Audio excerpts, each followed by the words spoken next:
السلام علیکم ورحمۃ اللہ وبرکاتہ ناظرین، آج میں آپ کو ڈاکٹر مہدی حسن کا ایک لیکچر جو انہوں نے 2006 میں دیا تھا اور بڑی زبردست باتیں انہوں نے کہی ہیں روشن خیالی کے بارے میں، اور اس لیکچر میں انہوں نے بتایا ہے کہ دنیا کی ترقی یافتہ اقوام جو آج دنیا پر حکومت کر رہی ہے انہوں نے کیسے ترقی کی، اور یہ آپ لیکچر سنیں اور اپنے دوستوں تک شیئر بھی کریں۔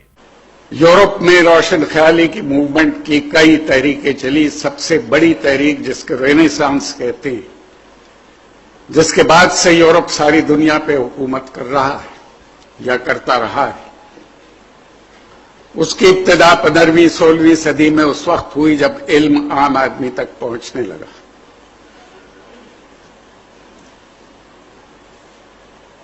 اور اس علم کا پہنچنا پرنٹنگ پریس کی ایجاد سے ریلیٹڈ تھا، کیونکہ پرنٹنگ پریس کی ایجاد ہونے سے پہلے علم زبانی پہنچا کرتا تھا لوگوں تک۔ نئے خیالات، نئے آئیڈیاز، نئے فلسفے زبانی لوگوں تک پہنچتے تھے، اور تاریخ اس بات کی گواہ ہے کہ ہر حکمران نئے خیالات اور نئے فلسفوں کا مخالف ہوتا ہے، کیونکہ نئے خیالات، نئے فلسفے ان کے اقتدار کے لیے خطرہ ہوا کرتے۔ تو جب زبانی علم ترسیل کیا جاتا تھا، جب زبانی لوگوں تک پہنچایا جاتا تھا، اس وقت اس کا روکنا حکمرانوں کے لیے بہت آسان تھا۔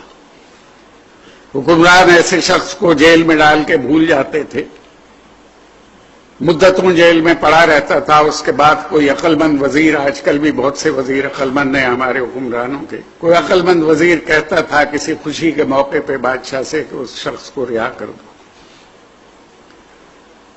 اور اگر کوئی زیادہ خوش قسمت ہوتا تھا روشن خیال آدمی تو بادشاہ ان کو قتل بھی کرا دیتے تھے۔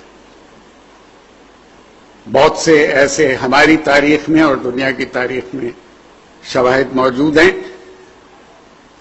سقراط کو اس لیے موت کی سزا دی گئی تھی کہ اس وقت کے حکمرانوں کا خیال تھا کہ یہ نئی نسل کو گمراہ کر رہا ہے، نئے خیالات دے رہا ہے جو ان کے اقتدار کے لیے خطرہ ثابت ہوں گے۔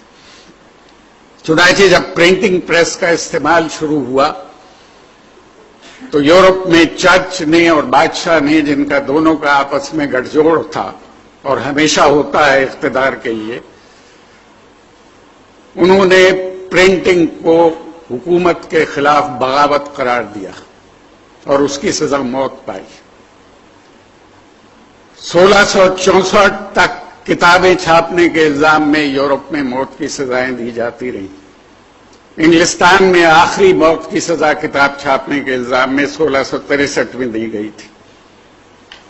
جس کتاب میں یہ کہا گیا تھا، کتاب پہ لکھنے والے کا نام نہیں تھا، اس میں یہ کہا گیا تھا کہ بادشاہ عوام کے سامنے جواب دہ ہے اپنے عمل کے لیے، اور اگر وہ جواب دہی سے انکار کرے تو عوام کو یہ حق حاصل ہے کہ وہ اس کے خلاف ہتھیار اٹھائیں اور اس کے خلاف بغاوت کر دیں۔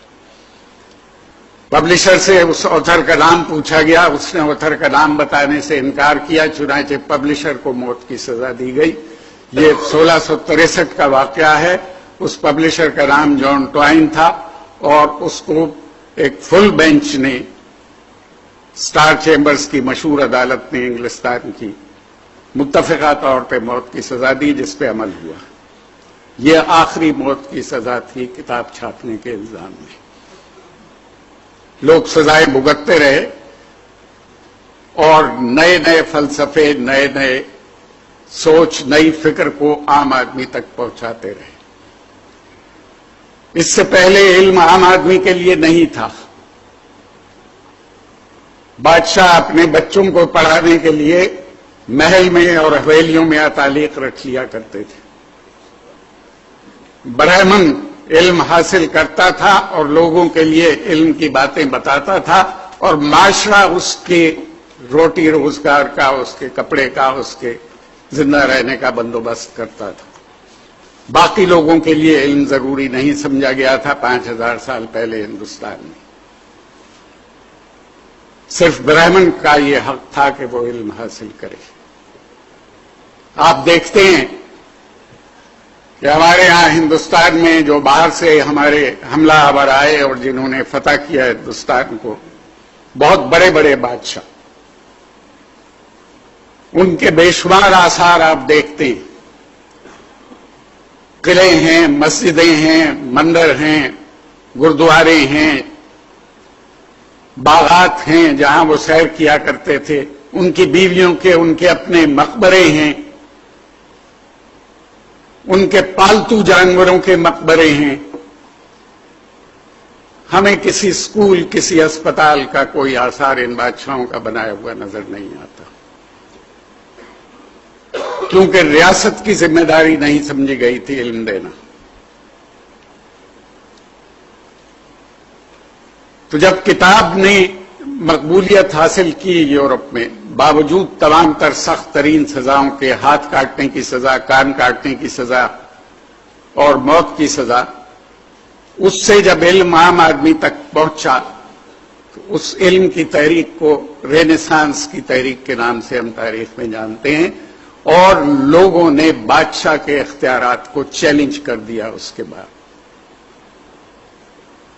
اس تحریک نے ایک انڈسٹریل ریولوشن کو پیدا کیا، جس نے ایک ایسا معاشرہ تشکیل دیا جس میں میرٹ کی اور ٹیلنٹ کی قدر تھی، کیونکہ اس سے پہلے کا کئی ہزار سال کا معاشرہ جو تھا وہ صرف ایگریکلچر پہ اکتفا کرتا تھا، اور ایگریکلچر کا دار و مدار قدرت کی فورسز پہ ہے۔ اگر بارش نہ ہو، خشک سالی ہو، ابھی ڈاکٹر ظہور اظہر فرما رہے تھے کہ جب بارش نہیں ہوتی، پانی کم ہوتا ہے تو اللہ تعالیٰ پانی دے دیتا ہے۔ تو جب بارش نہیں ہوتی، خشک سالی ہوتی ہے، تو ہم بھی اللہ تعالیٰ ہی سے دعا مانگتے ہیں نماز پڑھ کے۔ ہندو اپنے دیوتا کے سامنے پوجا پاٹ کر کے بارش کی دعا مانگ رہا ہے۔ ہم بارش کروا نہیں سکتے، ہم صرف دعا مانگ سکتے ہیں۔ اس لیے دعا مانگنے کے لیے کسی میرٹ اور ٹیلنٹ کی ضرورت نہیں ہوتی، لہذا اس معاشرے میں میرٹ اور ٹیلنٹ کو ریکگنائز نہیں کیا جاتا تھا۔ لیکن انڈسٹریل سوسائٹی میں، جس میں ہر پیسہ لگانے والے کا خیال یہ ہوتا ہے کہ اسے بہترین ٹیلنٹڈ لوگ ملنے چاہیے، جس نے کروڑوں روپے لگا کے فیکٹری بنائی ہے، یہ اس کے مفاد میں ہے کہ اس کے پاس بہترین انجینئر ہو، اس کے پاس بہترین مکینک ہو، اس کے پاس بہترین مارکیٹنگ مینیجر ہو، اس کے پاس بہترین سکلڈ مزدور ہو، یہ اس کا فائدہ ہے۔ لہذا بہترین لوگ خود بخود ریکگنائز ہو جاتے ہیں اور ان کو ان کی قیمت پوری ملتی ہے۔ جب لوگوں کو یہ احساس ہوا کہ ان کی ایکسپرٹیز، ان کی مہارت کتنی قیمتی ہے، تو انہوں نے بادشاہ کے اختیارات کو چیلنج کیا، اور اس طرح ایک نیا نظام وجود میں آیا۔ یہ روشن خیالی کی تحریک تھی۔ اس کے بعد جب ہندوستان کی سلطنت مسلمانوں کی پیچھے رہتے رہتے ختم ہو گئی، ڈس انٹیگریٹ ہو گئی، اور ایسٹ انڈیا کمپنی نے قبضہ کر لیا ہندوستان پہ، صرف 3000 سپاہیوں سے 22 کروڑ کے ہندوستان پہ قبضہ کر لیا۔ 1757 میں شروع کیا ہے ایسٹ انڈیا کمپنی نے۔ کیوں کامیاب ہوئے وہ؟ اگر آپ اکبر کے زمانے کے ہندوستان کو اس دور کے انگلستان سے کمپیئر کریں، ایلزابتھ اول اس دور میں حکمران تھی وہاں، تو وہ ہندوستان کے، اکبر کے ہندوستان کے مقابلے پہ ایک بیکورڈ اور جنگلی معاشرہ نظر آتا ہے ہمیں۔ اس دور کا انگلستان یورپ کے نقشوں میں نہیں دکھایا جاتا، اور اگر آپ ماہرین سے پوچھیں کہ انگلستان کا جزیرہ اس نقشے میں نہیں ہے، تو وہ یہ کہیں گے کہ اس کی اتنی اہمیت نہیں تھی، اور اتنا چھوٹا جزیرہ تھا کہ اس کو دکھانے کی ضرورت نہیں تھی۔ سی پائرٹس کا جزیرہ سمجھا جاتا تھا، سمندری لٹیروں کا جزیرہ۔ وہ دور انگلستان کا سنہری دور سمجھا جاتا ہے، اکبر کا دور ہندوستان میں سنہری دور کہا جاتا ہے۔ ہم بہت آگے تھے ان سے، لیکن اس کے بعد 65% دنیا پہ اسی چھوٹے جزیرے نے، جو 400 سال پہلے نقشے میں نہیں ہوتا تھا، 65% دنیا پہ اس نے قبضہ کیا، اور اس کی سلطنت میں سورج غروب ہونا بند ہو گیا۔ یہ کس لیے ہوا؟ یہ اس لیے ہوا 3000 سپاہیوں سے اس لیے ہندوستان فتح کرنے میں کامیاب رہی ایسٹ انڈیا کمپنی کہ وہ ایک ایسے معاشرے کی تجارتی کمپنی تھی جو ایک اپ کمنگ معاشرہ تھا، جو ڈائنامک معاشرہ تھا، جو چینج ہو رہا تھا، اور ہندوستان کا معاشرہ ایک ڈیکیڈنٹ معاشرہ تھا، اس میں تنزل کی رفتار بہت تیز تھی۔ اس کے حکمران 15 دن لگاتار مشاعرے کر رہے تھے، اس کے حکمران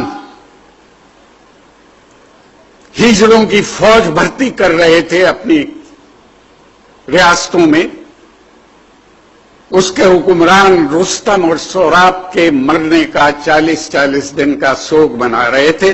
رستم اور سوراب کون تھے؟ وہ نواب صاحب کے لڑاکا بٹیر اور تیتر تھے کہ وہ مر گئے ہیں، ان کا 40 دن کا سوگ منایا جائے گا۔ یہ معاشرہ تھا جس کو ایک ترقی پذیر معاشرے نے شکست دی تھی۔ وہ معاشرہ روشن خیال تھا، یہ معاشرہ ایک ڈیکیڈنٹ، سڑا ہوا، ناکام، تنزل پذیر معاشرہ تھا، اور میں یہ سمجھتا ہوں کہ ہمارا معاشرہ آج بھی اسی تنزل کا شکار ہے۔ ہم اس سلائڈ ڈاؤن ورڈ کو، اس تنزل کو روکنے میں ابھی تک کامیاب نہیں ہوئے۔ ہمارے ہاں آج بھی میرے جیسے کمزور نظر کے، جن کو 4 قدم دور چیز نظر نہیں آتی، حبیب بینک پلازا کی چھت پہ کھڑے ہو کے عید کا چاند دیکھتے ہیں، جبکہ آپ 200 سال کے چاند پریڈکٹ کر سکتے ہیں کہ کس وقت اور کس دن نظر آئے گا۔ تو یہ روشن خیالی کا مطلب ناچ گانا رقص نہیں ہے، وہ بھی ایک چھوٹا سا حصہ ہے معاشرے کا۔ رقص اگر برا ہوتا تو جنگل میں مور کبھی رقص نہ کرتا، رقص اگر برا ہوتا، موسیقی اگر بری ہوتی تو کوئل اور بلبل کے چہچہانے کی آوازیں کبھی قدرت پیدا نہ کرتی۔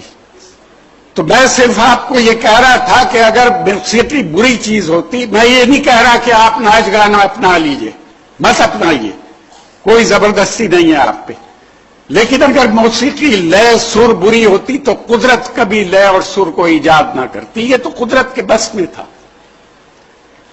سوال یہ پیدا ہوتا ہے کہ ہمیں آج کی دنیا کا مقابلہ کرنے کے لیے، ہم شکایت کرتے ہیں کہ امریکہ نے ساری دنیا کو غلام بنا لیا، خاص طور پہ مسلمانوں کو غلام بنا لیا۔ ہمیں اس کے لیے کیا کرنا چاہیے؟ ہمیں کیوں غلام بنا لیا؟ ہمیں اس لیے غلام بنا لیا کہ ہم دنیا کا ساتھ دینے کے قابل نہیں رہے۔ ہم نے علم کو صرف 1000 سال پہلے، 500 سال پہلے، 700 سال پہلے، 1500 سال پہلے یا 2000 سال پہلے کی تاریخ تک قید کر کے رکھ دیا۔ زمانہ ہمیشہ آگے کی طرف چلتا ہے۔ میں آپ سے یہ نہیں کہتا کہ آپ اپنے عقائد چھوڑ دیں، میں آپ سے یہ نہیں کہتا کہ آپ اپنے فنڈامنٹلز کو چھوڑ دیں، میں آپ سے یہ کہتا ہوں کہ آپ اپنے فنڈامنٹلز کو، اپنے عقائد کو اگر موجودہ دور کے مطابق منطبق نہیں کر سکتے تو وہ آؤٹ ڈیٹڈ ہے، اور اگر آپ کا ایمان یہ ہے جو میرا ہے کہ اسلام ہر دور کے لیے ہے، تو پھر اس کو ہر دور میں کامیاب ہونا چاہیے، اور اس کی کامیابی کے لیے یہ ضروری ہے کہ اسے ہر دور میں امپلیمنٹ ہونے کے قابل ہونا چاہیے۔ 50 سال میں فلسفے آؤٹ ڈیٹ ہو جاتے ہیں، 1500 سال یا 2000 سال تو بہت لمبا پیریڈ ہے۔ 50 سال میں آج آپ جس مائک پہ بات سن رہے ہیں، آپ ٹیلی ویژن پہ جس پہ تصویریں دیکھتے ہیں، آپ ریڈیو جس پہ تقریریں کرتے ہیں، وہ آج سے 50 سال پہلے، وہ آج سے 60 سال پہلے آپ کو اویلیبل نہیں تھی۔ مسجدوں میں فساد بھی ہوئے لاؤڈ سپیکر کے استعمال پہ، ریڈیو کو شیطانی آلہ بھی قرار دیا گیا، طالبان نے ٹیلی ویژن بھی ختم کیے، افغانستان سے. لیکن سوال یہ ہے کہ کیا آپ کے ان چیزوں کو ختم کر دینے سے دنیا کا رنگ بدل جائے گا؟ دنیا اپنے راستے پہ چلتی رہے گی، آپ دنیا سے پیچھے رہ جائیں گے. ہم آلریڈی دنیا سے پیچھے رہے ہوں گے. لہذا روشن خیالی کی تعریف کو سمجھنا ضروری ہے. روشن خیالی ہرگز لادینیت کا نام نہیں ہے. روشن خیالی ہرگز صرف رقص اور موسیقی کا نام نہیں ہے. روشن خیالی ہرگز دین سے دور ہو جانے کا نام نہیں ہے. روشن خیالی کا مطلب یہ ہے کہ ہم زمانے کا ساتھ دینے اور زمانے کا مقابلہ کرنے کے قابل ہیں. اور زمانے کا مقابلہ کرنے کے قابل اسی وقت ہو سکتے ہیں جب اس دور کا علم ہمارے پاس ہو جس دور میں ہم زندہ ہیں. ہم آج سے 100 سال پہلے کے معاشرے میں زندہ نہیں رہ سکتے.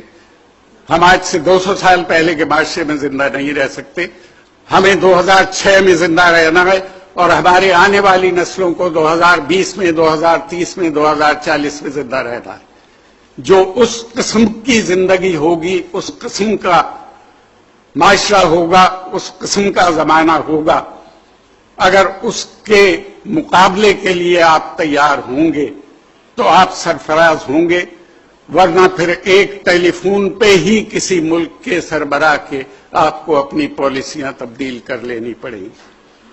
اور یہ اسی صورت ممکن ہے مقابلہ کرنا جب آپ علم میں ان کے ساتھ ہوں.